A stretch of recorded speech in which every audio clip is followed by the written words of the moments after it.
Hello and welcome to अरेस academy official. सत श्री अकाल साਰਿਆਂ ਨੂੰ नमस्ते दा मेरा नाम है फनकार अरेस अकैडमी ऑफिशियल ਤੁਹਾਡਾ ਸਵਾਗਤ है। सो हाई वोल्टेज जीके सीरीज़ ਦਾ ਇਹ ਪਾर्ट दूसरा जेकर ਤੁਸੀਂ ਪਹਿਲਾਂ नहीं देखा तो पहला ਤੁਸੀਂ पार्ट जरूर देख लेना है। एंड होर भी बहुत सारिया वीडियोज़ ਜਿਹੜੀਆਂ कि अपलोड ਹੁੰਦੀਆਂ ਰਹਿੰਦੀਆਂ। सीनियर असिस्टेंट ਦਾ पेपर भी आ चुका ਤੁਹਾਨੂੰ पता। जेकर ਤੁਸੀਂ फार्म भरिया होया यानी कि पेपर की तैयारी करना चाहते हो तो अपनी एप्लीकेशन से भी तुसी तैयारी कर सकते हो। एप्लीकेशन का लिंक तुहानू डिस्क्रिप्शन में मिल जूगा, नहीं प्ले स्टोर पर जाके सीधा सर्च कर सकते हो।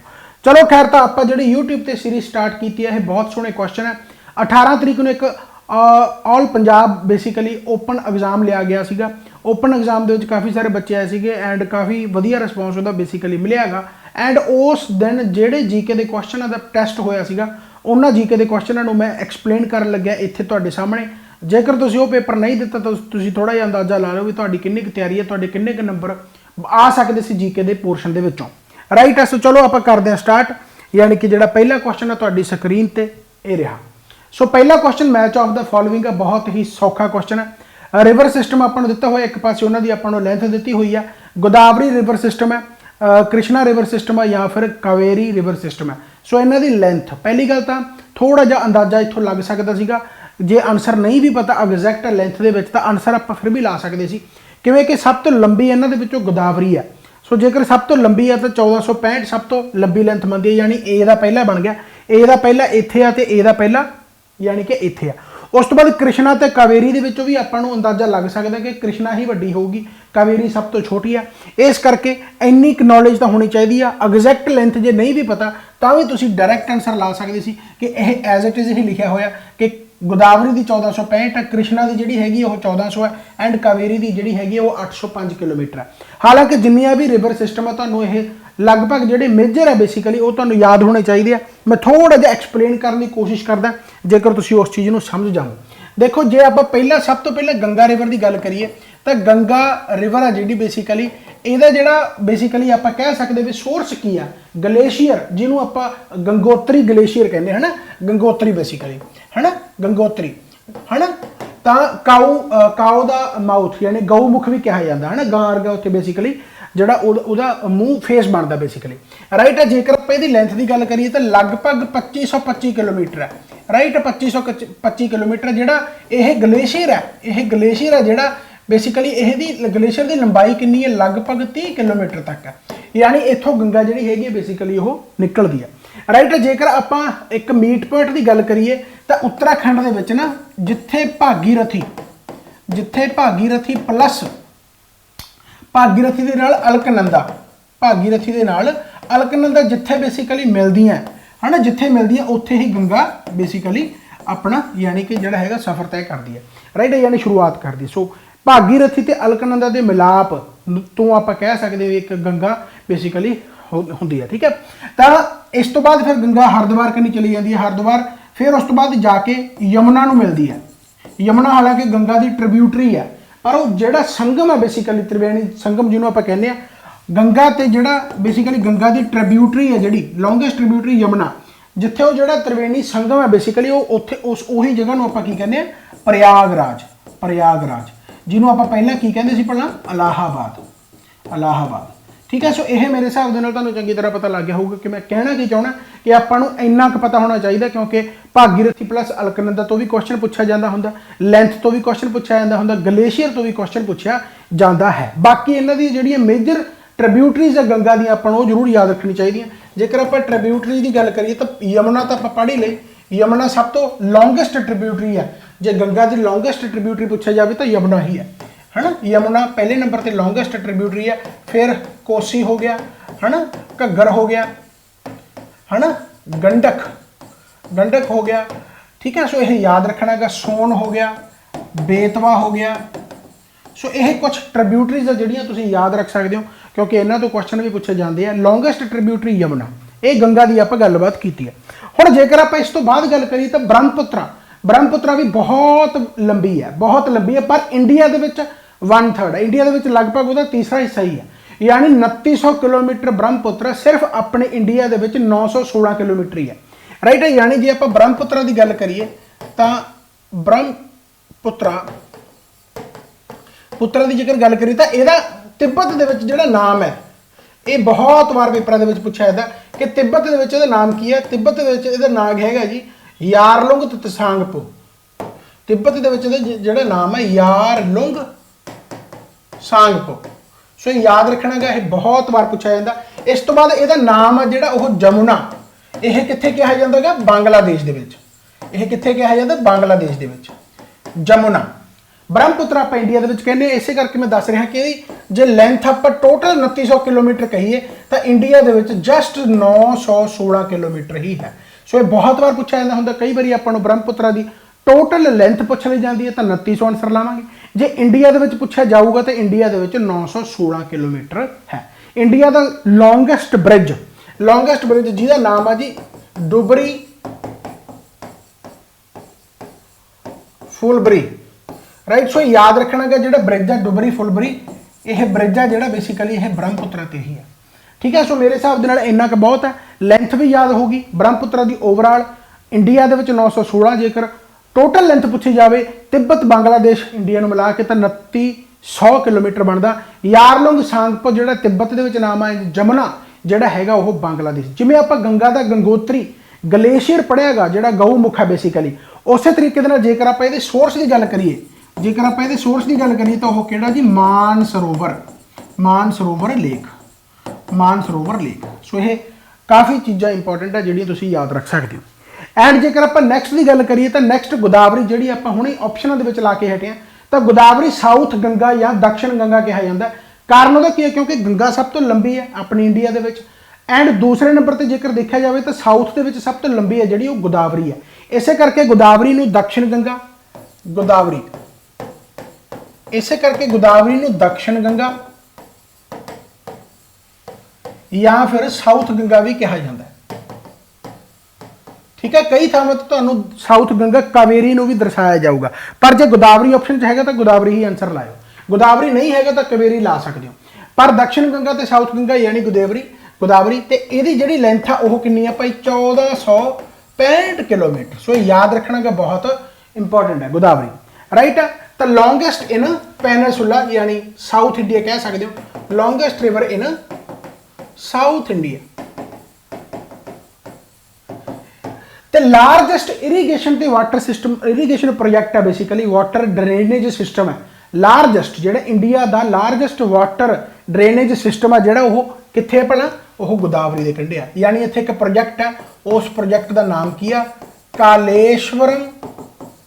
Kaleshwaram lift irrigation project. सो ये बहुत इंपॉर्टेंट है जोड़ा कि तेलंगाना के ये एज इट इज ही याद रखने पैणगे। जो थोड़ा लगता भी कोई सौखा करके दस दे तो फिर भाई तैयारी ना करो, राइट। ये तेलंगाना के।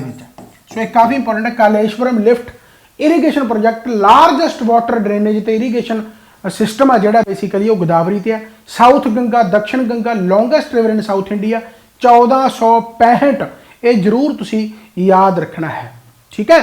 सो काफ़ी इंपॉर्टेंट है। बाकी सोर्स है जोड़ा हालांकि पेपर च सोर्स घट आता पर फिर भी सोर्स याद रखियो, नासिक महाराष्ट्र कोले महा शॉर्ट च लिख देना महा, तो यह हैगा जी त्रिंबाकेश्वर उत्थे बेसिकली जोड़ा है यदा सोर्स बनता है त्रिंबाकेश्वर, ये याद रखना है, काफ़ी इंपॉर्टेंट है, ठीक है भाई। स्क्रीनशॉट वगैरह ले सकते हो। इस तो बाद जेकर आप गलबात करिए तो गंगा हो गया, ब्रह्मपुत्र हो गया, तो गोदावरी हो गई, यानी आप जी लंबिया उन्होंने गलबात की है। हुण इस तो बाद जी होर लंबी आती हैगी उसका नाम है जी नर्मदा। ये भी लंबी है पर यह लंबी हैगी वैस्ट फ्लोइंग। जिमें आप गोदावरी की गल की है ना, तुम आम तौर पर जेकर साउथ के देखोगे तो ज़्यादातर जड़ियाँ उत्थे हैगियां, जेकर तुम आम तौर पर यानी कि देखोगे एक मिनट आ गया हाँ एक मिनट, जेकर तुम देखोगे कि गोदावरी है या आप साउथ के होर बहुत सारे पढ़ते हैं तो उन्होंने जी फ्लोइंग है यानी कि जी डायरैक्शन है वो ईस्ट फ्लोइंग है, राइट। पर जेकर आप वैस्ट फ्लोइंग की गल करिए तो वैस्ट फ्लोइंग के नर्मदा तापी आप पढ़ते हैं, तो वैस्ट फ्लोइंग के बेसिकली सब तो लॉन्गेस्ट जी हैगी है वो कि है भाई नर्मदा। सो इस करके नर्मदा का जो पहला पॉइंट बनता है वो की बनता है लॉन्गेस्ट वैस्ट फ्लोइंग रिवर। ये बहुत बार पेपर च आता longest west flowing river, right हो गया। सो जेकर आप यदी गलबात करिए तो 1312 किलोमीटर का जिहड़ा सफ़र तय करती है, 1312 किलोमीटर का सफ़र ही तय करती है। सो ये तुसीं याद रख सकते हो। राइट हो गया। एंड ਇਹਦਾ भी सोर्स जेकर देखा जाए तो मध्य प्रदेश के बनता अमरकंटक। राइट, मध्य प्रदेश के MP के जिहड़ा कि हैगा जी अमरकंटक। ठीक है भाई, ये तुसीं मेरे साथ याद रख सकते हो। सो आपां गंगा, ब्रह्मपुत्रा ते गोदावरी ते नर्मदा बारे आपां पढ़ लिया। राइट हो गया। इस तो अलावा जेकर होर आवे तां कृष्णा बारे, कृष्णा कावेरी रह गया। तो कृष्णा जिहड़ा हैगा वो 1400 किलोमीटर का सफ़र तय कर दिया भाई। राइट, ते महाबलेश्वरम, महाबलेश्वरम कित्थे पढ़ना? महाराष्ट्र च। उत्थे इहदा सोर्स बनदा हैगा कृष्णा का महाराष्ट्र दे विच। राइट, तुसीं ये याद रखनी है। एक इहदी ट्रिब्यूटरी है जिहड़ी बहुत वार पेपरां च आउंदी है कि तुंगभद्रा जिहड़ी हैगी भाई यह किहदी ट्रिब्यूटरी है? तुंगभद्रा। सो तुंगभद्रा जिहड़ी ट्रिब्यूटरी है भाई ये कृष्णा दी है। इहनूं तुसीं याद रखना। मैं उही दस रहा जिहड़ा आम तौर पर पेपरां च वार-वार पूछा जाता, जिवें पंचनाग बहुत वारी पूछा जाता, घाट प्रभा, मल प्रभा बहुत वार पूछा जाता। सो ये सारी ट्रिब्यूटरी जिहड़ी हैगी वो भी लिख दिंदा मैं, पंचनाग, घाट प्रभा, मल प्रभा, ये जिहड़ियां ट्रिब्यूटरी बेसिकली ये सारियां ही आपां कृष्णा दी पढ़ते हैं। सो इत्थों बहुत बार पेपरां च पूछा जाता। बाकी लेंथ तुसीं जरूर याद रखनी, 1400 किलोमीटर। सोर्स महाबलेश्वरम महाराष्ट्र। इस तो बाद फिर अपनियां यमुना ट्रिब्यूटरी आ गई जिहड़ी कि लॉन्गेस्ट ट्रिब्यूटरी है, जिहड़ी कि लॉन्गेस्ट ट्रिब्यूटरी है। जिन्नियां भी ट्रिब्यूटरियां, जिन्नियां भी रिवर्स दियां सब तो लॉन्गेस्ट ट्रिब्यूटरी यही है। राइट है, फिर लॉन्गेस्ट दी लेंथ भी याद रखनी है, 1376 किलोमीटर लगभग बनती है। राइट, एंड इहदा जिहड़ा सोर्स है यमुनोत्री है ना, जिहड़ा ग्लेशियर है बेसिकली इहदा सोर्स हो गया। नाम तो याद रख लोगे, सो यही याद रख सकते। अच्छा, यमुना की भी एक ट्रिब्यूटरी है। यमुना की जिहड़ी लॉन्गेस्ट ट्रिब्यूटरी है ना, उसका नाम भी मशहूर है, बहुत बार पेपर आता, चंबल। राइट है, सो याद रखना गा। लॉन्गेस्ट ट्रिब्यूटरी आप भी है, आप तो पूरे रिवर सिस्टम की होगी, यानी गंगा की कह लो, या तो यदि आप दी लॉन्गेस्ट जिहड़ी ट्रिब्यूटरी है चंबल है। सो ये तुसीं याद रख सकते। सोर्स यमुनोत्री जिहड़ा हैगा ग्लेशियर है, 1376 किलोमीटर। इस तो अलावा बस कावेरी रह गई जिहड़ी कि आप पढ़ ही चुके, 805 किलोमीटर है। सो लिखना लिख लो कावेरी। ठीक है, 805 किलोमीटर। तो यदा सोर्स याद रखना बहुत सौखा गा, ताला कावेरी। यदा जिहड़ा सोर्स है ताला कावेरी कित्थे भला? करनाटका। और ठीक है भाई, सो आप हुण गंगा, गंगा बारे पढ़ चुके हैं। ब्रह्मपुत्रा सब तो लॉन्गेस्ट की जेकर आप गल करिए तो गंगा, फिर ब्रह्मपुत्र 2900 किलोमीटर, 916 अपनी है, 1/3 होगी लगभग। राइट, फिर उस तो बाद आप पढ़ियागा गोदावरी जिहड़ी कि साउथ गंगा या दक्षिण गंगा जिन्होंने आप कह सकते लॉन्गेस्ट इन साउथ इंडिया। ठीक है, फिर उस तो बाद वैस्ट फ्लोइंग लॉन्गेस्ट किहड़ी? नर्मदा। नर्मदा पढ़ लिया, फिर कृष्णा पढ़िया आप। राइट, फिर उस तो बाद आप इन्हां दी गल पढ़ी, यमुना हो गया या फिर कावेरी हो गया। सो यह जिहड़ियां कि आप 5-6 पढ़ियां बेसिकली, इन्हां तो क्वेश्चन लाजमी पूछा जाता, चाहे लेंथ की गल कर लो, चाहे सोर्स की गल कर लो। ये तुसीं जरूर जरूर जरूर याद रखना है। और ठीक है भाई, मेरे हिसाब नाल तुहानूं पता लग गया होगा। सो हुण देखो, तुहाडे याद भी होगा कि गोदावरी आप 1465 ही पढ़िया, कृष्णा 1400 हो गया, एंड कावेरी है जिहड़ी वो 805 किलोमीटर का सफ़र तय कर रही है। तो यानी कि इहदा जिहड़ा आंसर आ गया जी वो आ गया ए answer. Who among the following Kushan emperors, इन्हां विचों यानी किहड़ा कुशान सम्राट भारत में सोने का सिक्का पेश करने वाला पहला व्यक्ति सी?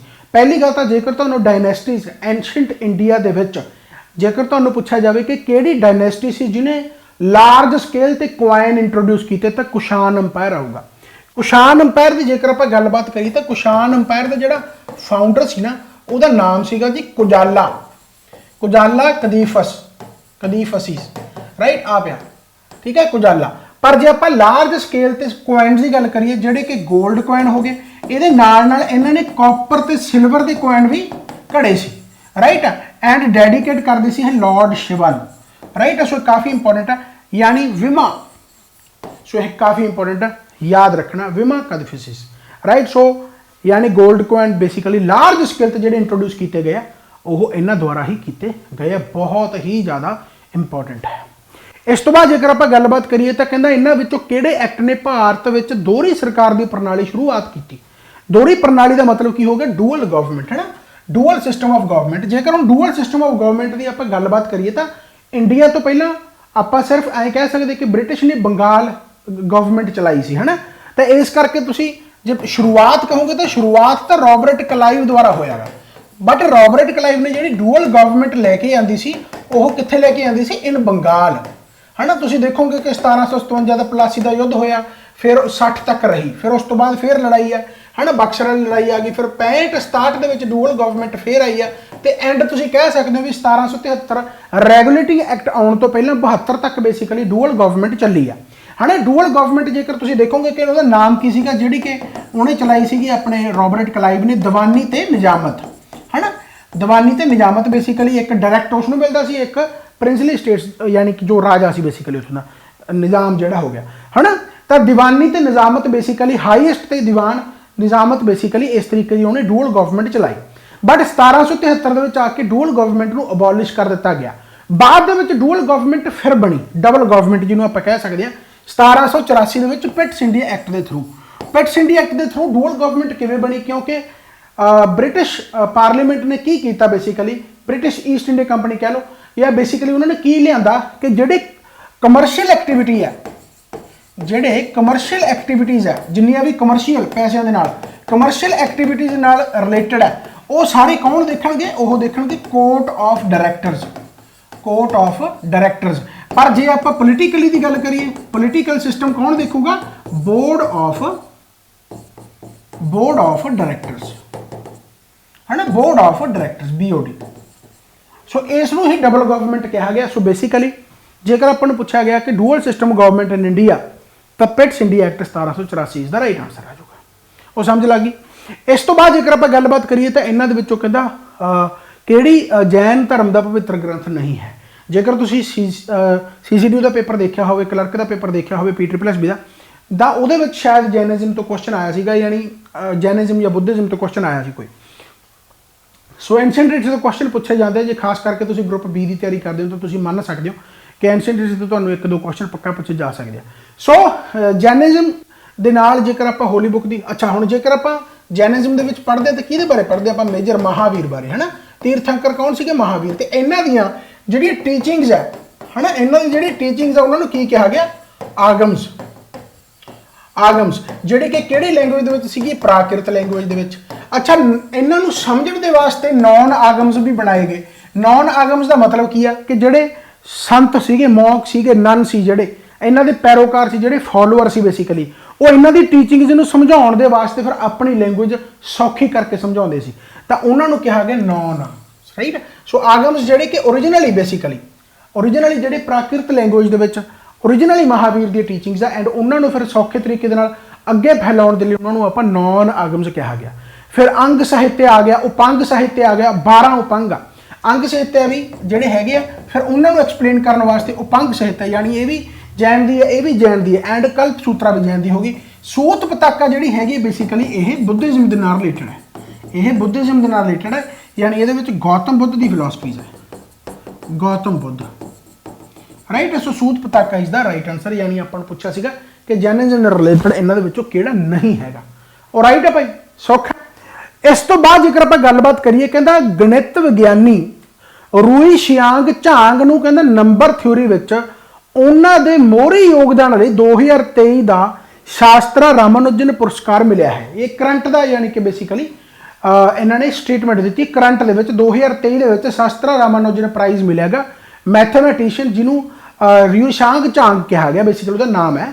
ਤਾਂ ਉਹਨੂੰ ਬੇਸਿਕਲੀ ਯਾਨੀ ਕਿ ਜਿਹੜਾ ਨੰਬਰ ਥਿਊਰੀ ਕਰਕੇ ਬੇਸਿਕਲੀ ਜਿਹੜਾ ਉਹਨਾਂ ਨੂੰ ਪ੍ਰਾਈਜ਼ ਮਿਲਿਆਗਾ। ਹੁਣ ਕਹਿੰਦੇ ਐਂ ਦੱਸੋ ਵੀ ਇਸ ਦੇ ਸੰਦਰਭ ਵਿੱਚ ਕਿਹੜੀ ਫਿਲਮ ਰਾਮਾਨੁਜਨ ਦੇ ਜੀਵਨ ਦੇ ਆਧਾਰ ਤੇ? ਦੇਖੋ ਕੁਐਸਚਨ ਕੀ ਪੁੱਛਿਆ, ਦੱਸਿਆ ਕੀ।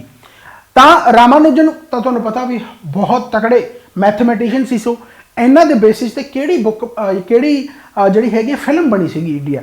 ਦ ਮੈਨ ਹੂ new infinity, genius, the theory of everything ਜਾਂ X+Y। ਸੋ ਜਿਹੜੀ ਫਿਲਮ ਬਣੀ ਸੀਗੀ 2015 ਦੇ ਵਿੱਚ, ਦ ਮੈਨ ਹੂ ਨਿਊ ਇਨਫਿਨਿਟੀ। ਸੋ ਆਹ ਕਾਫੀ ਇੰਪੋਰਟੈਂਟ ਹੈ, ਸੋ ਯਾਦ ਰੱਖਣਾ। ਇਹਦੇ ਵਿੱਚ ਨਾ ਜਿਹੜਾ ਲੀਡ ਰੋਲ ਕੀਤਾ ਸੀਗਾ ਉਹ ਯਾਦ ਜ਼ਰੂਰ ਰੱਖਣਾਗਾ। ਲੀਡ ਰੋਲ ਕਰਨ ਵਾਲੇ ਕੌਣ ਸੀਗੇ? ਦੇਵ ਪਟੇਲ, ਠੀਕ ਹੈ। ਜਦੋਂ ਹੁਣ ਕਰੰਟ ਦੇ ਵਿੱਚ 2023 ਦੇ ਵਿੱਚ ਇਹ ਅਵਾਰਡ ਮਿਲਿਆਗਾ, ਤਾਂ ਇਹਦਾ ਮਤਲਬ ਐਸੇ ਕੁਐਸਚਨ ਪੁੱਛੇ ਜਾ ਸਕਦੇ ਵੀ ਰਾਮਾਨੁਜਨ ਦੀ ਫਿਲਮ ਕਦ ਕਿਹੜੀ ਬਣੀ ਸੀ ਤੇ ਕਦੋਂ ਬਣੀ ਸੀ। ਤਾਂ ਲੀਡ ਰੋਲ ਕੌਣ ਕੀਤਾ ਸੀਗਾ ਭਾਈ? ਲੀਡ ਰੋਲ ਜਿਹੜਾ ਸੀਗਾ ਲੀਡ ਐਕਟਰ ਦੇਵ ਪਟੇਲ ਸੀਗੇ ਤੇ डायरैक्टर भी पूछे जा सकते हैं। तो डायरैक्टर किहड़े सीगे जी? Matthew Brown. Matthew Brown so ये याद रख सकते हो। अच्छा आप नैक्सट क्वेश्चन की गल करिए, नैक्सट भी करंट के नाल रिलेटेड है। देखो की कहता जी PM नरेंद्र मोदी ने संकल्प सप्ताह नां दे एक हफ्ते की पहल का उद्घाटन किया। ठीक है जी, यानी कि उन्होंने एक वीक लॉन्ग इनीशिएटिव कॉल्ड जिन्होंने कहा गया संकल्प सप्ताह है ना, यह अपने नरेंद्र मोदी ने बेसिकली इनैगोरेट करता। हुण कहंदा भाई सरकारी पहलकदमियां दे संदर्भ में सानू ये दसो कि किहड़ी 5 साला योजना भारत में सब तो विकास दर ते वेखी गई। देखो कहा गया संकल्प सप्ताह किहदे द्वारा इनैगोरेट किया गया? नरेंद्र मोदी द्वारा। कहंदा जिन्नियां भी सरकार दी पहलकदमियां उन्हां दे विचों जिहड़े 5 ईयर प्लान हुंदे सी उन्हां दे विचों दसो कि किहड़ा ऐसा 5 ईयर प्लान सीगा जिहदे विच आपां नूं हाईएस्ट ग्रोथ रेट देखण नूं मिली। बहुत वधिया क्वेश्चन। तो हाईएस्ट ग्रोथ जी सी भाई वो 11th प्लान के जोड़ा कि 2007 तो लैके 2012 तक रहा। तो सरकार उदों की सी भला? डॉक्टर मनमोहन सिंह दी। सो डॉक्टर मनमोहन सिंह वेले यानी कि तुसीं देख सकते हो कि 2007 तो लेके 12 तक हाईएस्ट ग्रोथ रेट आ जोड़ा कि नोट किया गया डॉक्टर मनमोहन सिंह द्वारा। तो जोड़ा 5 ईयर प्लान ये जोड़ा सीगा बेसिकली रिपोर्ट सी, ये रिपोर्ट किहदे द्वारा प्रिपेयर की गई सी? ये भी याद रखना बहुत इंपॉर्टेंट है। सी रंगराजन।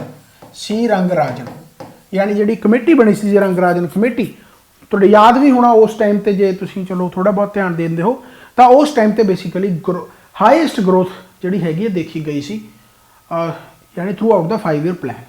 राइट होगा। सो 11th प्लान जो आंसर आ जाऊगा। ओके भाई अगला क्वेश्चन कहता जी उत्तराखंड के सैर सपाटा मंत्री ने मसूरी में देश के पहले कार्टोग्राफी म्यूजियम का उद्घाटन किया। फिर करंट फेयर आ गया। कहना इस संदर्भ में दसो कि सर जॉर्ज एवरेस्ट है जी ਉਹਦੀ ਐਬਜ਼ਰਵੇਟਰੀ है जी बेसिकली वो भारत के किहड़े स्थान पर स्थित है? क्वेश्चन है, क्वेश्चन दे विच ही आंसर है। यानी कहने का मतलब की है कि टूरिज्म मिनिस्टर ऑफ उत्तराखंड ने कार्टोग्राफी म्यूजियम कंट्री का तैयार किया। कित्थे? मसूरी दे विच। तो सर जी जॉर्ज एवरेस्ट ऑब्जरवेटरी है कित्थे आ? तो मसूरी दे विच ही है भाई ये भी। राइट है। सो क्वेश्चन ध्यान दे नाल पढ़ोगे तो आंसर भी मिल जूगा। So Mussoorie is the right answer. So sir George Everest भला कौन सी जिन्होंने माउंट एवरेस्ट की बेसिकली लेंथ दसी सी।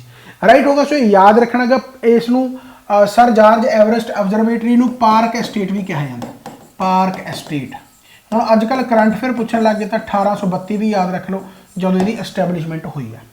राइट हो गया 1832 इज द राइट आंसर। चलो खैर तो Mussoorie is the right answer हो गया। अगला आ गया जी पहला डिप्टी स्पीकर कौन है? पहला स्पीकर सारे याद करते हैं जिसका नाम है जी गणेश वासुदेव मालवंकर यानी कि GV मालवंकर। ये अपने पहले स्पीकर है। तो आपको पहले डिप्टी स्पीकर भी याद होने चाहिए जिन्हों का नाम है जी MA अयनगर। MA अयनगर यानी M अनंत सैनम अयनगर। सो याद रख सकते हो Ananthasayanam. Right. So deputy speaker of the Lok Sabha जरूर याद रखना। आप स्पीकर हमेशा याद रखते हैं GV मावलेकर। पहले स्पीकर किहड़े सीगे जिन्होंने यानी कि जिहड़ा कढ़िया गया है ना, रिमूव किया गया, वो भी GV मावलेकर ही सी। चलो खैर। तो अगला क्वेश्चन आ गया जी कहना किहड़ी धारा के सहत सुप्रीम कोर्ट नूं पहला सुनाए गए किसी भी फैसले या आदेश की समीक्षा करने की शक्ति दी गई है? यानी किहड़ा ऐसा आर्टिकल है कि सुप्रीम कोर्ट अपनियां ही जजमेंट नूं बेसिकली रिव्यू कर सकती है। Supreme court has given the powers to review any judgement यानी जी प्रीवियस हुई है ना। आर्टिकल 131 32 37 या 39। सो याद रखना है भाई ਇਹੋ ਜਿਹੇ आर्टिकल अजकल पेपर चाहते हैं। सो आर्टिकल 137 ये तुसीं जरूर याद रखना है। ओके हो गया। अगला क्वेश्चन जिहड़ा हैगा जी वो कहता भारत के मुख्य चोण कमिश्नर नूं संसद द्वारा पास किए डैश बहुमत नाल उन्हां दे अहुदे तो हटाया जा सकता है। यानी कहता द चीफ इलैक्शन कमिश्नर नूं आपां हटा सकते हैं उन्हां दी पोस्ट तो। किहो जी पार्लीमेंट दे विच मेजोरिटी चाहिए है? 1/3 2/3 या 1/4 या 2/4 2/3 चाहिए है।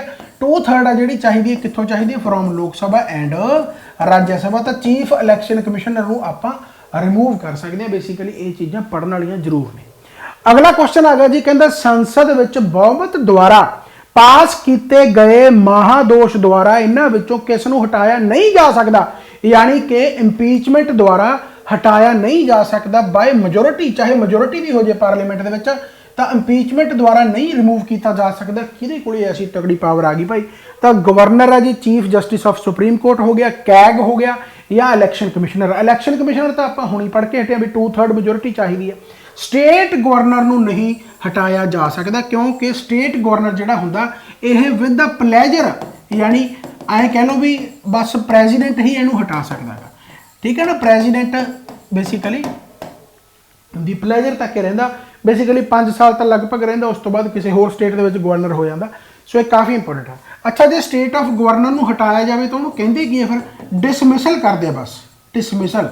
डिसमिसल का मतलब की है कि जिहड़ी स्टेट दा यानी कि सॉरी प्राइम मिनिस्टर की सलाह नाल है ना, प्राइम मिनिस्टर ऑफ कंट्री यानी प्राइम मिनिस्टर की एडवाइस से डिसमिस किया जा सकता है स्टेट गवर्नर नूं, पर यह प्रेजिडेंट दे यानी प्लैजर दे विच ही रहिंदा गा। इंपीचमेंट वगैरह नहीं की जाती। राइट हो गया। इस तो बाद आ गया जी मनुखी दिमाग का किहड़ा हिस्सा निगलन अते उल्टियां लई नियमित केंद्र है। बेसिकली कहने का मतलब की है कि मनुखी दिमाग के किहड़े हिस्से विच आपां रेगूलेट करते हैं, रेगूलेट सेंटर है बेसिकली जिहड़ी आपां नूं उल्टी वगैरह आउंदी हैगी है ना, स्वैलिंग आ जाती है जां उल्टी। बेसिकली हुंदा की है अपने ना वलंटरी रिएक्शनस नॉन वलंटरी रिएक्शन होंगे यानी कि जिन्होंने आप बेसिकली रोक नहीं सकते। जिमें अपनी हार्ट बीट है धड़क रही है, हुण आप ऐ तो नहीं सोचते भी मैं आपकी हार्ट बीट रोक ला, नहीं हो सकता पॉसीबल, यानी कि धड़कती रहू है ना अपने आप यानी कि चलती। इस तरीके वॉमिटिंग होगी उल्टी वगैरह होगी है ना, यह आप रोक नहीं सकते। कहने का मतलब है ना यह अनइच्छुक है यानी कि जो अपने बेहजमा हो जाता बेसिकली उल्टी दे राही बाहर निकल जाता फिजिकल। राइट है। तो जिहड़ियां ऐसियां क्रियावां यह ब्रेन के किहड़े हिस्से दे विच आ, पहली गल तो यह ब्रेन के पिछे आ यानी हिंड ब्रेन दे विच आ। तो हिंड ब्रेन का एक ना पार्ट हुंदा गा मैडूला ऑबलंगेटा, मैडूला ऑबलंगेटा। सो इस हिस्से दे विच जिन्नियां भी आपां अनिच्छुक क्रियावां होंदियां जिन्हां आपां बेसिकली रोक नहीं सकते। राइट है। जिवें हुण मान लो मैं बांह आए चक ली, ये तो मेरी आपकी इच्छा मुताबिक है ना, इहनूं थल्ले कर लिया भाई इच्छा, पर जिन्हां ते अपनी जिवें ब्लड फ्लो है अपने शरीर के अंदर ब्लड वग रहा, हुण मैं रोक लूँगा ब्लड रुक जा है ना, रोकोगे तो मर जाओगे, साह आउंदा जाना थोड़ा टाइम रोक लोगे वध तो वध है ना, यानी कि आप रोक नहीं सकते। सो यह किहड़े हिस्से दे विच सारा कुछ मैडूला ऑबलंगेटा, याद रखना काफ़ी इंपॉर्टेंट है भाई। अगला आ गया जी, अगला कहता name the city which was called as Scotland of India. So Scotland of India जो सिटी है भाई वह कुर्ग है यानी कि कर्नाटका दे विच। सो याद रखना कि कर्नाटका दे विच है। एंड जो कुर्ग है ना यह लारजेस्ट कॉफी जोड़ा है मेकर है। राइट है, कॉफी प्रोड्यूसर है, लारजेस्ट कॉफी प्रोड्यूसर। सो याद रख लो भाई, बहुत बारे पेपर पूछा है। ठीक है ना, स्कॉटलैंड ऑफ इंडिया क्या है कुर्ग। ठीक है ना, ब्यूटीफुल जी हैगी बेसिकली सीनरीज वगैरह जो है ना वो करके स्कॉटलैंड क्या है स्कॉटलैंड ऑफ इंडिया कुर्ग। तो ईस्ट के क्या है शिलोंग नूं, वो भी याद रख लो, ईस्ट के शिलोंग नूं क्या है। जे पूछ लिया जाए ना कि स्कॉटलैंड ऑफ ईस्ट इंडिया, जे आए पूछ लिया जाए तो फिर केड़ा होगा शिलोंग। याद रख लो भाई, काफी इंपॉर्टेंट है। ठीक है। अगला आ गया जी, कहता which organisation releases the corruption perception index CPI, जी करप्शन बेसिकली भी केड़ा कंट्री कितना करप्ट है बेसिकली है ना, यह केड़ी ऑर्गेनाइजेशन है जी CPI करप्शन परसैप्शन इंडेक्स कर दी, तो वह नाम है जी ट्रांसपेरेंसी इंटरनेशनल। सो याद रखना ट्रांसपेरेंसी इंटरनेशनल। ठीक है, इन्ना की है बस याद रख लो। इन विच पार्ट ऑफ इंडिया जोड़ा कांबला बेसिकली बफैलो रेस है, यह किहड़े हिस्से दे विच हुंदी है इंडिया दे विच कांबला बफैलो रेस नवंबर मार्च के हुंदी है बेसिकली कर्नाटका दे विच ही हुंदी है। सो याद रख लो। ठीक है, तो यह लॉर्ड शिवा नूं डेडिकेट हुंदी है, लॉर्ड शिवा नूं डेडिकेट हुंदी है। ठीक है, कांबला बफैलो रेस कर्नाटका दे विच है। सो याद रखना पैना।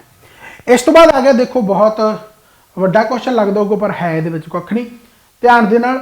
पहला क्वेश्चन पहला यानी कि स्टेटमेंट की है, कहता पंजाबी च पढ़दा मैं, ध्यान देना तुसीं भी पढ़ लो भाई। कहता चंद्रयान 3 आ जिहड़ा उन्हें चंद्रमा के दक्षिणी ध्रुव से साफ्ट लैंडिंग करने वाला पहला मिशन बन के इतिहास रच दिता। ये आपां नूं हुणे पता लेटेस्ट है। उहदे संदर्भ च कहता हेठ लिखे जिहड़े कथन है इन्हां चों दसो भाई किहड़ा राइट है ते किहड़ा रॉन्ग है। जिवें पहला लूपैक्स आ, कहता चंद्रमा पोलर एक्सप्लोरेशन यानी कि लूनर पोलर एक्सप्लोरेशन मिशन है जिहड़ा यह इसरो और नासा विचकार एक सहयोगी कोशिश है। यानी जिहड़ा लूपैक्स है बेसिकली यह इसरो ते नासा दे विचकार है। ठीक है जी, यानी दोनों मिलकर कर रहे हैं। ਆਦਿਤਿਆ L1 ਕਹਿੰਦਾ ਕੀ ਹੈ, ਸੂਰਜ ਦਾ ਅਧਿਐਨ ਕਰਨ ਵਾਲਾ ਪਹਿਲਾ ਪੁਲਾੜ ਆਧਾਰਿਤ ਭਾਰਤੀ ਮਿਸ਼ਨ ਹੋਵੇਗਾ, ਯਾਨੀ ਜਾਂ ਸੀਗਾ ਇਹ ਕਹਿ ਲਓ। ਰਾਈਟ ਹੈ। ਨਿਸਾਰ ਜਿਹੜਾ ਹੈਗਾ ਇਹ ਨਾਸਾ ਤੇ ਇਸਰੋ ਦੁਆਰਾ ਇੱਕ ਸਾਂਝੇ ਤੌਰ ਤੇ ਵਿਕਸਿਤ ਕੀਤਾ ਗਿਆ, ਜਿਹੜਾ ਲੋ ਅਰਥ ਆਰਬਿਟ ਹੈ। ਸੋ ਜਿੱਥੋਂ ਤੱਕ ਹੁਣ ਸਿੱਧੀ ਜੀ ਗੱਲ, ਮੈਂ ਤਾਂ ਆਨਸਰ ਹੀ ਦੱਸਣਾਗਾ, ਜਿੱਥੋਂ ਤੱਕ ਤੁਸੀਂ ਜੇ ਨਹੀਂ ਪੜ੍ਹਿਆਗਾ ਤਾਂ ਇਹਦੇ ਵਿੱਚ ਆਪਾਂ ਬੇਸਿਕਲੀ ਕਰੈਕਟ ਦੱਸਣਾਗਾ। ਸੋ ਜਿਹੜਾ ਆਦਿਤਿਆ L1 ਹੈ ਇਹ ਵੀ ਸਹੀ ਹੈ, ਜਿਹੜਾ ਨਿਸਾਰ ਹੈ ਇਹ ਵੀ ਸਹੀ ਹੈ, ਯਾਨੀ ਇਸਰੋ ਤੇ ਨਾਸਾ ਦੁਆਰਾ ਬੇਸਿਕਲੀ ਮਿਲ ਕੇ ਜੁਆਇੰਟ ਇਹ ਮਿਸ਼ਨ ਚਲਾਇਆ ਗਿਆ। ਬਟ ਜਿਹੜਾ ਲੂਪੈਕਸ ਆ ਨਾ ਇਹ ਇਸਰੋ ਤਾਂ ਠੀਕ ਹੈ, ਪਰ ਇਸਰੋ ਤੇ ਇਹ ਨਾਸਾ ਵਿਚਕਾਰ ਨਹੀਂ, ਇਹ ਇਸਰੋ ਤੇ ਜਾਕਸਾ ਯਾਨੀ ਕਿ ਜਿਹੜੀ ਸਪੇਸ ਏਜੰਸੀ ਜਾਪਾਨ ਦੀ ਹੈ ਉਹਨਾਂ ਦੇ ਵਿਚਕਾਰ ਦਾ ਇਹ ਜਿਹੜਾ ਹੈਗਾ ਮਿਸ਼ਨ ਆ। ਸੋ ਇਹ ਯਾਦ ਰੱਖਣਾ ਕਾਫੀ ਇੰਪੋਰਟੈਂਟ ਹੈ। ਯਾਨੀ ਲੂਪੈਕਸ ਯਾਨੀ ਕਿ ਜਿਹੜਾ ਲੂਨਰ ਜਿਹੜਾ ਪੋਲਰ ਐਕਸਪਲੋਰੇਸ਼ਨ ਮਿਸ਼ਨ ਹੈ ਇਹ ਕੋਲੈਬੋਰੇਟ ਕਿਹਦੇ ਵਿਚਕਾਰ ਹੈ, ਇਸਰੋ ਤੇ ਜਾਕਸਾ ਵਿਚਕਾਰ ਹੈ, ਯਾਨੀ ਜਾਪਾਨ ਦੀ ਸਪੇਸ ਏਜੰਸੀ ਹੋ ਗਈ। ਬਸ ਇੰਨਾ ਹੀ ਸੀਗਾ। ਯਾਨੀ ਇਹਦਾ ਪਹਿਲਾ ਜਿਹੜਾ ਹੈਗਾ ਉਹ ਗਲਤ ਹੋ ਗਿਆ, ਪਹਿਲੀ ਸਟੇਟਮੈਂਟ ਗਲਤ ਹੋ ਗਈ, ਤਾਂ ਦੂਸਰਾ ਤੇ ਤੀਸਰਾ ਯਾਨੀ ਕਿ ਸੀ ਆਪਸ਼ਨ ਇਹਦਾ ਰਾਈਟ ਬਣ ਚੁੱਕਾ। ਵਧੀਆ ਕੁਐਸਚਨ ਹੈ। ਯਾਨੀ ਇਹ ਤੁਸੀਂ ਮੰਨ ਲਓ ਵੀ ਜਿਹੜਾ 18 ਤਰੀਕ ਨੂੰ ਪੇਪਰ ਹੋਇਆ ਸੀਗਾ ਉਹਦੇ ਕੁਐਸਚਨ ਦੇ ਇਹ ਆਨਸਰ ਆ ਜਾਂ ਐਕਸਪਲੇਨੇਸ਼ਨ ਕਹਿ ਲਓ, ਉਹਦੇ ਚ 30 ਸੀ, ਅੱਜ ਆਪਾਂ 20 ਹੀ ਕਰਾਂਗੇ ਇੱਥੇ। Which type of forest is occupies the highest percentage of area in India. ਜੇ ਤੁਸੀਂ ਵੀ ਉਹ ਪੇਪਰ ਦੇਣਾ ਚਾਹੁੰਦੇ ਹੋ ਤਾਂ ਟੈਲੀਗ੍ਰਾਮ ਇੰਸਟਾਲ ਕਰ ਲਓ ਭਾਈ, ਟੈਲੀਗ੍ਰਾਮ ਤੇ ਮੈਂ ਪੇਪਰ ਪਾ ਰੱਖਿਆ, ਤਾਂ ਤੁਸੀਂ ਆਨਸਰ ਲਗਾ ਸਕਦੇ ਹੋ। ਯਾਨੀ ਹੋਰ ਜਿਹੜਾ ਬਾਕੀ ਮੈਥ ਰੀਜ਼ਨਿੰਗ ਵਗੈਰਾ ਪੰਜਾਬੀ ਪੇਪਰ ਇਹ ਆ, ਉਹ ਤੁਸੀਂ ਪੇਪਰ ਲਾਉਣਾ ਚਾਹੁੰਦੇ ਤਾਂ ਟੈਲੀਗ੍ਰਾਮ ਇੰਸਟਾਲ ਕਰ ਲਓ, ਟੈਲੀਗ੍ਰਾਮ ਤੇ ਤੁਹਾਨੂੰ ਮਿਲ ਜਾਵੇਗਾ। ਰਾਈਟ ਹੈ। ਚਲੋ ਖੈਰ, ਬਾਕੀ ਉਹੀ ਗੱਲ, ਐਪਲੀਕੇਸ਼ਨ ਵਗੈਰਾ ਇੰਸਟਾਲ ਕਰੋ ਪਲੇ ਸਟੋਰ ਤੇ ਜਾ ਕੇ, ਉੱਥੇ ਬਹੁਤ ਸਾਰਾ ਕੁਝ ਚੱਲ ਰਿਹਾ। Which type of forest occupies the highest percentage of area in India. ਯਾਨੀ ਭਾਰਤ ਦੇ ਕਿਹੜੇ ਜੰਗਲ ਸਭ ਤੋਂ ਵੱਧ ਰਕਬੇ ਤੇ ਕਬਜ਼ਾ ਕਰਦੇ ਹਨ, ਜਿੱਥੇ 100 ਜਾਂ 200 ਸੈਂਟੀਮੀਟਰ ਦੀ ਵਰਖਾ ਹੁੰਦੀ ਹੈ। ਟ੍ਰੋਪੀਕਲ ਡੈਸੀਡੂਅਸ ਫੋਰੈਸਟ ਹੈ ਸਾਰੇ। ਰਾਈਟ ਹੈ। ਸੋ ਯਾਦ ਰੱਖ ਲਿਓ, ਆਪਣੇ ਜ਼ਿਆਦਾਤਰ ਇਹ ਵੀ ਪਟਵਾਰੀ ਸ਼ਾਇਦ ਉਹਦੇ ਨੇੜੇ ਤੇੜੇ ਜਾਂ ਕੁਐਸਚਨ ਪੇਪਰ ਆਇਆ ਸੀ, ਕੁਐਸਚਨ 'ਚ ਆਇਆ ਸੀ ਟ੍ਰੋਪੀਕਲ ਡੈਸੀਡੂਅਸ ਫੋਰੈਸਟ, ਯਾਨੀ ਕਿ ਜਿੱਥੇ 100 ਤੋਂ ਲੈ ਕੇ 200 ਸੈਂਟੀਮੀਟਰ ਦੀ ਜਿਹੜੀ ਵਰਖਾ ਹੁੰਦੀ ਹੈ। ਰਾਈਟ ਹੈ। ਸੋ ਯਾਦ ਰੱਖਣਾ ਕਾਫੀ ਇੰਪੋਰਟੈਂਟ ਹੈ। ਇਸ ਤੋਂ ਬਾਅਦ ਆ ਗਿਆ ਜੀ ਸਰਦਾਰ ਸਰੋਵਰ ਡੈਮ, ਕਾਫੀ ਇੰਪੋਰਟੈਂਟ ਹੈ। ਸਰਦਾਰ ਸਰੋਵਰ ਡੈਮ ਕਹਿੰਦਾ ਇੱਕ ਫਾਊਂਡੇਸ਼ਨ ਸਟੋਨ ਰੱਖਿਆ ਗਿਆ ਪ੍ਰਾਈਮ ਮਿਨਿਸਟਰ ਆਪਣੇ ਜਵਾਹਰ ਲਾਲ ਨਹਿਰੂ ਦੁਆਰਾ 1961 ਦੇ ਵਿੱਚ। 1961 ਪਹਿਲੀ ਗੱਲ ਤਾਂ ਜ਼ਰੂਰ ਯਾਦ ਰੱਖਣਾ ਕਿਹੜੀ ਰਿਵਰ ਦੇ ਕੰਢੇ ਸੀ। ਰਾਈਟ ਹੈ। ਯਾਨੀ ਕਹਿਣ ਦਾ ਮਤਲਬ ਕਿ ਕਿਹੜੀ ਰਿਵਰ ਤੇ ਬਣਾਇਆ ਗਿਆ, 1961 ਜ਼ਰੂਰ ਯਾਦ ਰੱਖ ਲੈਣਾ। ਸਰਦਾਰ ਸਰੋਵਰ ਡੈਮ ਆ ਜਿਹੜਾ ਨਰਮਦਾ ਦੇ ਸੀ ਭਾਈ, ਸਰਦਾਰ ਸਰੋਵਰ ਡੈਮ ਆ ਜਿਹੜਾ ਇਹ ਨਰਮਦਾ ਦੇ ਸੀ। ਇੱਥੋਂ ਤੁਸੀਂ ਐ ਮੰਨ ਲਓ ਵੀ ਜਿਹੜਾ ਪਾਣੀ ਜਾਂਦਾਗਾ ਉਹ ਮਹਾਰਾਸ਼ਟਰ, MP ਹੋ ਗਿਆ, ਮੱਧ ਪ੍ਰਦੇਸ਼ ਯਾਨੀ ਕਿ ਗੁਜਰਾਤ ਹੋ ਗਿਆ, ਤੇ ਤਾਂ ਨੂੰ ਚੜ ਜਾਓ ਰਾਜਸਥਾਨ। ਯਾਨੀ ਇਹ 4 ਸਟੇਟਾਂ ਨੂੰ ਪਾਣੀ ਦਿੰਦਾ ਹੈ, ਜਾਂ ਇਲੈਕਟ੍ਰਿਸਿਟੀ ਕਹਿ ਲਓ, ਬਿਜਲੀ ਵੀ ਇੱਥੋਂ ਹੀ ਜਾਂਦੀ ਹੈ ਨਾ। ਸਰਦਾਰ ਸਰੋਵਰ ਡੈਮ ਬੇਸਿਕਲੀ ਇਹ ਕੋਈ ਪੁੱਛਿਆ ਜਾਂਦਾ ਹੁੰਦਾ ਸ਼ੇਅਰ ਕਿਹਦੇ ਨਾਲ ਕਰਦਾ ਬੇਸਿਕਲੀ ਆਪਣੇ ਬਿਜਲੀ ਪਾਣੀ, ਮਹਾਰਾਸ਼ਟਰ, ਮੱਧ ਪ੍ਰਦੇਸ਼, ਗੁਜਰਾਤ ਤੇ ਰਾਜਸਥਾਨ। ਇਹ ਯਾਦ ਰੱਖ ਲਓ ਭਾਈ, ਕਾਫੀ ਇੰਪੋਰਟੈਂਟ ਹੈ। ਨਰਮਦਾ ਰਿਵਰ ਤੇ ਸੀਗਾ। ਅਗਲਾ ਕੁਐਸਚਨ ਆ ਗਿਆ ਜੀ, ਕਹਿੰਦਾ ਕਿਸ ਰਾਜ ਵਿੱਚ ਨਾਹਰ ਕਟਿਆ ਪੈਟਰੋਲੀਅਮ ਭੰਡਾਰ ਤੇ ਦਿਗਬੋਈ ਹਨਾ ਖਾਨਾ ਜਿਹੜੀਆਂ ਹੈਗੀ ਖਾਨ ਬੇਸਿਕਲੀ ਹੈਗੀ ਉਹ ਕਿੱਥੇ ਸਥਿਤ ਹੈ। ਯਾਨੀ ਦਿਗਬੋਈ ਤਾਂ ਸਾਰਿਆਂ ਨੂੰ ਪਤਾ ਅਸਾਮ ਦੇ ਵਿੱਚ ਆ, ਤਾਂ ਨਾਹਰ ਕਟਿਆ ਪੈਟਰੋਲੀਅਮ ਵੀ ਅੱਜ ਪੜ੍ਹ ਲਓ। So basically where are the Naharkatiya deposit and Digboi mines ਕਿੱਥੇ ਲੋਕੇਟਡ ਹੈ, ਅਸਾਮ ਤੇ ਆ। ਠੀਕ ਹੈ। ਸੋ ਇਹ ਜਿਹੜੇ ਉਹ ਕੁਐਸਚਨ ਹੈ ਜਿਹੜੇ ਕਿ ਮੈਂ ਪੇਪਰ ਦੇ ਵਿੱਚ ਆਮ ਤੌਰ ਤੇ ਪੁੱਛਦਾ ਰਹਿਣਾ, ਇਸੇ ਕਰਕੇ ਮੈਂ ਕਿਹਾ ਕਿ ਇਸ ਸੀਰੀਜ਼ ਨੂੰ ਜ਼ਰੂਰ ਕੰਟੀਨਿਊ ਰੱਖਿਓ, ਕਿਉਂਕਿ ਇਹਦੇ ਵਿੱਚ ਤੁਹਾਨੂੰ ਹਾਈ ਵਧੀਆ ਲੈਵਲ ਦੀ ਹਾਈ ਵੋਲਟੇਜ ਟਾਈਪ ਜੀਕੇ ਹੀ ਮਿਲੇਗੀ। ਰਾਈਟ। ਸੋ ਕਾਫੀ ਇੰਪੋਰਟੈਂਟ ਹੈ ਭਾਈ। ਸੋ ਇਹ ਸੈਸ਼ਨ ਲਾਉਂਦੇ ਰਹੋ, ਪਹਿਲਾਂ ਵਾਲੇ ਸੈਸ਼ਨ ਵੀ ਲਾ ਲਓ, ਜਿਹੜਾ ਪਹਿਲਾ ਸੈਸ਼ਨ ਨਹੀਂ ਦੇਖਿਆ। PYQ ਸੀਰੀਜ਼ ਮੈਂ ਜਲਦੀ ਲੈ ਕੇ ਆ ਰਿਹਾਗਾ, ਠੀਕ ਹੈ ਨਾ। ਸੋ ਜੋ ਵੀ YouTube ਤੇ ਆਊਗਾ ਉਹਨੂੰ ਦੇਖਦੇ ਰਹੋ ਐਂਡ ਸ਼ੇਅਰ ਕਰਦੇ ਰਹੋ ਬਾਕੀ ਮਿੱਤਰ ਪਿਆਰਿਆਂ ਨਾਲ। Thank you so much, bye bye, take care. ਤੇ ਆਪਾਂ ਹੋਰ ਨਵੀਂ ਵੀਡੀਓਜ਼ ਨਾਲ ਇਸੇ ਤਰੀਕੇ ਨਾਲ ਮਿਲਦੇ ਰਹਾਂਗੇ। Bye bye, take care.